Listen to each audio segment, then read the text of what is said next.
আপনি বলেছেন শবে বরাত পালন করা যাবে না, আপনি বলেছেন হালুয়া রুটি খাওয়া হারাম।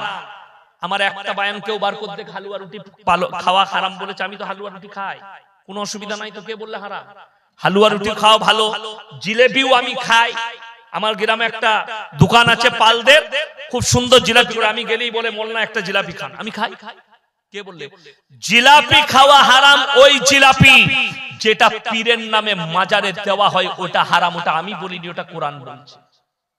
শুধু জিলাপিটা নয়, জিলেবি হোক, গরু হোক, ছাগল হোক, হাঁস হোক, মুরগি হোক, হারাম। ইন্নামা হাররামা আলাইকুমুল মাইতাতা ওয়াদ-দামা ওয়া লাহমাল খিনজির ওয়া মা উহিল্লা বিহি লিগাইরিল্লাহ। প্রবাহিত রক্ত, মরা জন্তুর মাংস, শুয়োরের মাংস, আল্লাহ ব্যতীত অপরের নামে উৎসর্গিত জিনিস তোমাদের জন্য হারাম করা হয়েছে। এটা তো আমার ভাষা নয়, এটা কোরআনের ভাষা।